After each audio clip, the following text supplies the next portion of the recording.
Imagine being 22 years old and having Kevin Durant, LeBron James, Stephen Curry, and Magic Johnson all talking about your game in the same year. That's not a hypothetical, that's just a normal week for Caitlin Clark right now. Today, we're going deep into what the biggest names in NBA history really think about her, the praise, the criticism, and the surprising respect coming from players who usually don't say much about women's basketball at all. Welcome back to Basketball Daily, the channel where we break down the stories and the personalities shaping the game you love. If this is your first time here, go ahead and hit that subscribe button because we post breakdowns like this all the time, and trust me, you don't want to miss what's coming next. Let's get into today's video. To understand why so many NBA legends are talking about Caitlin Clark, you have to go back to her college years, because what she did at Iowa wasn't just impressive, it was historic. She became the highest-scoring player, men's or women's, in NCAA basketball history, eventually surpassing the legendary Pete Maravich, a record that had stood since before most of today's fans were even born. Nobody expected that record to fall, and it definitely wasn't expected to fall to a guard who was pulling up from 30 feet on a nightly basis. During her senior season, she dropped 49 points in a single outing against Michigan, and that performance alone was enough to make Shaquille O'Neal publicly call her one of the greatest college basketball players he had ever watched, regardless of gender. That comment set off a real debate across the basketball world, with names like Maya Moore, Cheryl Miller, and Diana Taurasi being brought into the conversation as players with legitimate claims to that same title. Charles Barkley, never one to hold back an opinion, jumped into that debate too. He pushed back on the idea that Clark was automatically the greatest college player ever, pointing out that unlike some of the names being mentioned, she never actually won a national championship. But here's the thing, even while disagreeing on the historical ranking, Barkley was extremely clear about one thing, and that's what Clark has done for the business of women's basketball. He didn't mince words when he said that some of the criticism and jealousy coming from other WNBA players was, in his opinion, simply petty. Especially considering she's the reason those same players are now flying on private charters instead of commercial flights, and the reason the league's visibility and revenue have grown the way they have.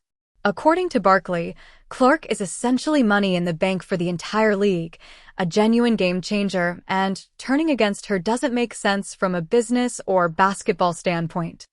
LeBron James, somebody who understands better than almost anyone what it feels like to enter a league under a level of scrutiny nobody else has ever experienced, spoke about Clark with a tone of genuine respect. He said he believes she has a good head on her shoulders, that she seems like a good person, and that he thinks she is what it takes to eventually turn a struggling franchise into a real contender, something he compared to what Dwayne Wade once did in Miami. Now let's talk about the comparison that seems to follow Clark everywhere she goes, the idea that she's basically the female version of Stephen Curry. It's not just fans and media making that connection either. Curry himself has weighed in on it multiple times. He's talked about how she adds a completely different dimension to the game because of her ability to pull up from literally anywhere on the floor, stretching defenses the moment she crosses half-court.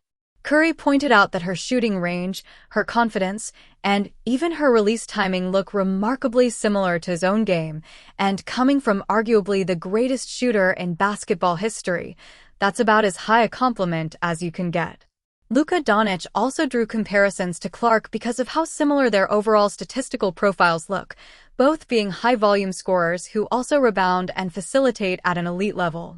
What made headlines, though, was Doncic openly admitting that Clark might actually be a better pure shooter than he is, which is a pretty remarkable thing for a former MVP-caliber player to say about anyone. Kevin Durant's connection to Clark actually goes back further than most people realize. He talked about watching her play in an AAU tournament years before she became a household name, and even back then, he noticed something different about her game. He described her as playing at a completely different speed and pace than everyone else on the court, almost like everyone around her was moving in slow motion while she controlled the tempo of the entire game. Durant said that moment made it clear to him that she was already the best female player in the country, well before the rest of the world caught on. He later doubled down on that admiration when Iowa made their Final Four run, praising how advanced her game was for her age and how she was able to open things up for her teammates by drawing so much defensive attention. Trae Young offered maybe one of the most detailed breakdowns of Clark's game out of anyone. He explained that most people focus entirely on her three-point shooting because it's the most visible part of her offense, but he believes the real key to why she's so difficult to guard is her ability to drive to the basket and finish. According to Young, Clark often starts games attacking downhill, getting easy layups early, which forces defenders into an impossible situation later in the game. If they sag off to take away her drive, she punishes them from three. If they close out hard on the three-point line, she blows right past them to the rim. Young compared this dynamic to his own game, saying that people often forget how much of an impact he has as a driver because everyone focuses on the outside shooting, and he sees the exact same underappreciated skill in Clark.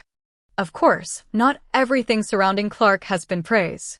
When Team USA left her off the Olympic roster for the Paris Games, it created real frustration among several NBA legends. Both Kevin Durant and Paul Pierce spoke out about the decision, saying it felt like a missed opportunity to grow the sport internationally by putting the most popular player in women's basketball on the biggest stage in the world.